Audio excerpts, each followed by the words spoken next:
Hello guys, आपका स्वागत है 10 के सीजन 2 के एपिसोड 9 में। तो चलिए गाइस, बिना किसी देरी के एपिसोड को स्टार्ट करते हैं। एपिसोड स्टार्ट होता है, हम देखते हैं ओकारुन वर्सेस जीजी, मतलब कि इविल आई। और ये दोनों कमाल की लड़ाई कर रहे थे, एक दूसरे को अच्छे से टक्कर दे रहे थे, लात घूंसा मारे जा रहे थे और दोनों की स्ट्रेंथ इक्वल ही थी। इस बार हमारा ओकारुन भी इविल आई को पूरी टक्कर दे रहा था। तभी यहाँ पे हमारा ओकारुन अपना सिग्नेचर स्टेप करता है, मतलब कि जंपिंग पंच मारता है और यहाँ पे इविल आई हवा में हो जाता है। और बाकी लोग इस फाइट को खड़े होकर देख रहे थे। और यहाँ पे आयरा, आयसा, उसके साथ साथ मांजरो भी होता है। ये सभी लोग ये चीज़ देखकर काफ़ी ज़्यादा हैरान हो जाते हैं कि ओकारुन इतना ज़्यादा ताकतवर कैसे बन गया है। तभी यहाँ पे ओकारुन कहता है कि अब मैं ऑल आउट जाने वाला हूँ। इसके बाद वो फिर से लतियाना शुरू कर देता है।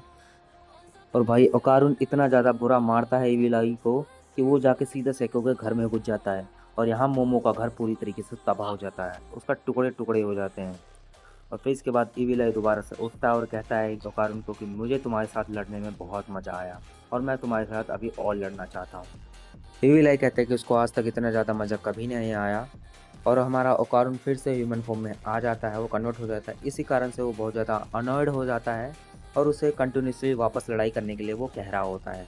वहीं दूसरी तरफ से को सोच रही होती कि एट द एंड एक ही चीज़ की जा सकती है, जीजी का कंप्लीटली एक्सोसिज्म, क्योंकि ओकारुन इस सिचुएशन में था ही नहीं कि वो उससे लड़ सके। सब लोग यहाँ पे यही सोच रहे थे कि अब ओकारुन क्या करेगा, लेकिन हमारा ओकारुन अब माइंड गेम खेलने लगता है। वो कहने लगता है कि एक्चुअली में तुम इतने ज़्यादा वीक हो कि मुझे तुमसे लड़ाई नहीं करनी है। वो कहने लगता है कि वो कभी भी वीक लोगों को बुली नहीं करता है और जब तक तुम ज़्यादा स्ट्रांग नहीं होगे तब तक मैं तुमसे लड़ाई नहीं करूँगा। इसके बाद वो और भी सारी कंडीशन रखने लग जाता है, जिसमें वो कहता है कि मैं सिर्फ तुमसे तभी लड़ाई करूँगा जब तुम केवल मुझसे लड़ाई करोगे और सारी ह्यूमैनिटी को परेशान नहीं करोगे, किसी को भी परेशान नहीं करोगे। इसके बाद इविल आई कस्में वादे खाने के बाद इविल आई कहता है कि अब मैं सिर्फ तुमसे ही लड़ाई करूँगा और किसी को परेशान नहीं करूँगा। तब यहाँ पे ओकारुन कहता है कि अभी कुछ सेकंड पहले तो तुम सबको मारने के लिए कह रहे थे, तो तुम्हारी बातों पर भरोसा कैसे कर लिया जाए। इसके बाद हमारा एविल आई अपना कच्चा उतार के दे देता है ओकारुन को और बेसिकली वो एक कर्स ऑब्जेक्ट बन जाता है, जो कि उनके पैक्ट का सिंबल बन होता है। ओकारुन उसको संभाल के रखने के लिए कहता है। फिर इन दोनों के बीच में कॉन्ट्रैक्ट हो जाता है कि हर बार ट्यूसडे के दिन स्कूल के बाद हम दोनों आपस में लड़ेंगे। फिर हमें पता चलता है कि ये सारा प्लान टर्बो ग्रैनी और ओकारुन का ही होता है, वो पहले से ही सेटल कर लेते हैं सारी चीज़ें। इसके बाद यहाँ पे जीजी दोबारा से नॉर्मल हो जाता है और सभी लोग उसको देख के शर्माने लग जाते हैं, क्योंकि उसने कच्चा पहन रखा होता है।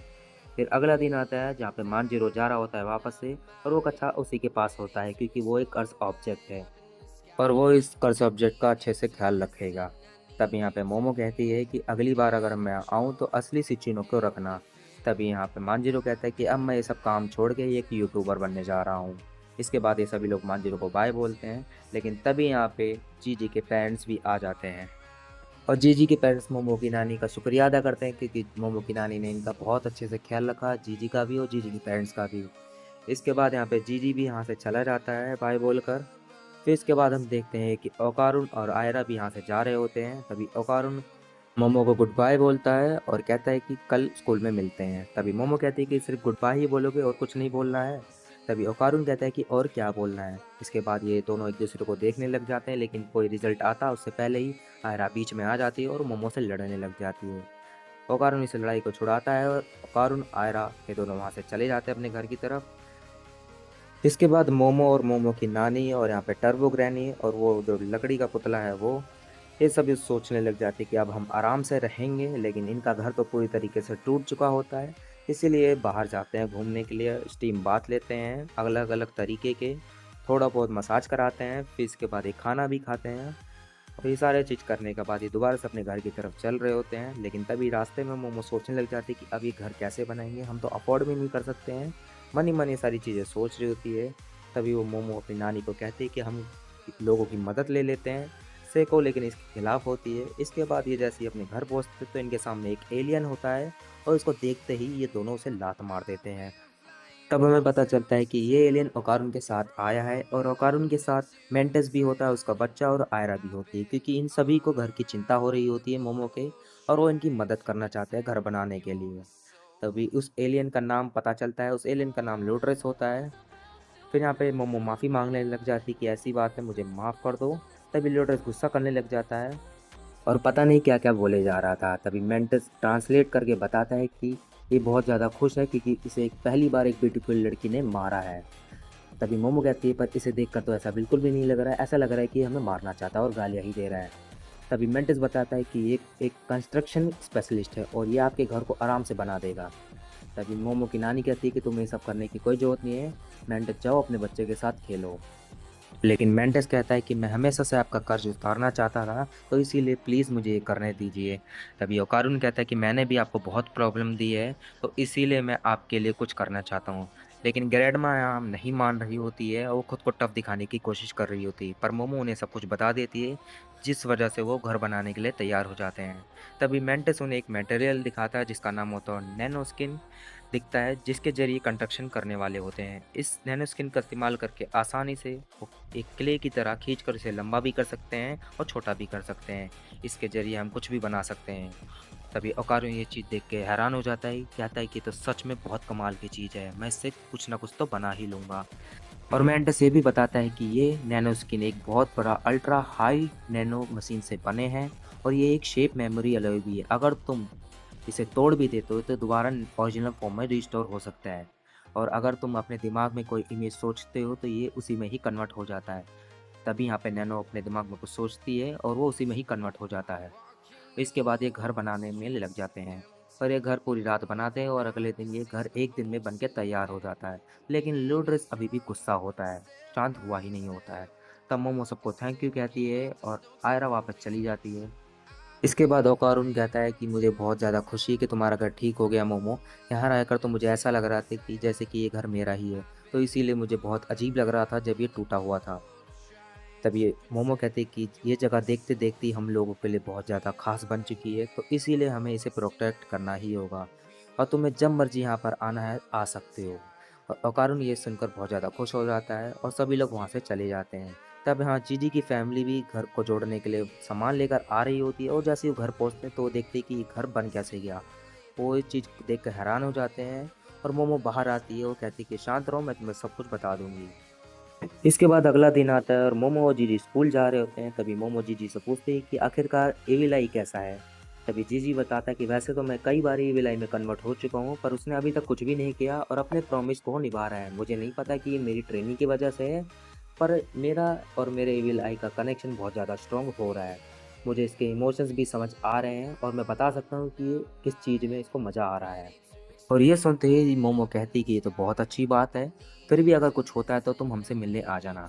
तभी जीजी कहता है कि मोमो मैं तुमसे कुछ पूछना चाहता था, क्या तुम किसी से प्यार करती हो। मोमो बहुत ज़्यादा शर्मा जाती है सुनकर और शर्म की वजह से जीजी को मारना स्टार्ट कर देती है। पर तभी वहाँ पे स्कूल की कई सारी लड़कियाँ आ जाती हैं, जीजी को घेर लेती है, जिस वजह से मोमो वहाँ से खिसक लेती है। पर तभी एक लड़की जीजी को कोल्ड ड्रिंक का टेस्ट कराने के लिए दे देती है, जिस वजह से वो ईवी आई में कन्वर्ट हो जाता है। पर ईवी आई ने यहाँ पे किसी को नहीं मारा और ना कपड़े फाड़े अपने। उसे वो ड्रिंक बहुत ज़्यादा पसंद आती है, जिस वजह से वो सबको मारने की बात करने लगता है। तभी मोमो वहाँ से उसे खींच कर ले जाती है और हम देखते हैं कि ईवी आई जैसे ही फुटबॉल को देखता है वो फुटबॉल खेलने चला जाता है। लेकिन वो फुटबॉल के साथ साथ गोलकीपर को भी गोल कर देता है, गोल के अंदर ही पहुँचा देता है और वो धीरे धीरे सभी लोगों को गोल करने लग जाता है। तब मोमो फिर से उसे वहाँ से खींच कर ले जाती है और गर्म चीज़ ढूँढने लगती है, पर उसे वहाँ पे कुछ नहीं मिल रहा होता है। तभी इविल कहता है कि मुझे वो कोल्ड ड्रिंक दो जो मैंने पहले पी थी। इसके बाद यहाँ पे मोमो कहती है कि मैं गर्म चीज़ पिलाना चाहती हूँ क्योंकि तुम नॉर्मल हो जाओ, पर लगता है मेरे पास कोई और चारा नहीं है और वैसे भी तुम लोगों को इस टाइम नहीं मार सकते, तो इसीलिए लगता है कि आज का दिन हमें ऐसा ही काटना होगा। तब मोमो इविल आई को लेकर क्लास में चली जाती है, जहाँ सभी लोग जीजी का ये रूप देखकर हैरान हो रहे होते हैं और वहाँ पर इविल आई को समझ नहीं आ रहा होता है कि आखिरकार उसे करना क्या है। तब वो इविल आई कुछ बच्चों को देखता है कि वो कुछ ड्रॉ कर रहे होते हैं, पर उससे लिखना ही नहीं आ रहा होता है, तो वो फिर भी कुछ भी ना कुछ लिख देता है और मोमो को दिखाने लग जाता है, जिससे उसे अच्छा नहीं लग रहा होता है और मोमो उसका मुंह बंद कर देती है दोबारा से, क्योंकि वो सबको मारने के लिए कह रहा होता है।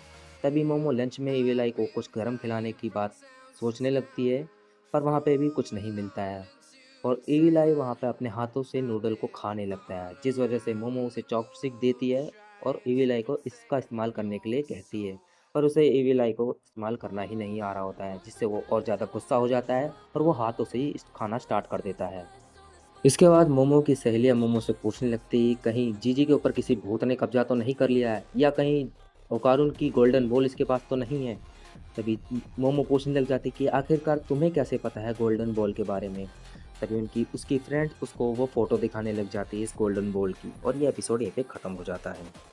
तो गाइज़ ये एपिसोड आपको कैसा लगा कमेंट सेक्शन में ज़रूर बताएं, और चैनल को सब्सक्राइब कर दे, बेल आइकन प्रेस कर दे, जिससे हमारे आने वाली वीडियो आपके पास सबसे पहले पहुंचे। तो चलिए गाइज़ मिलते हैं नेक्स्ट वीडियो में, अभी के लिए गुड बाय।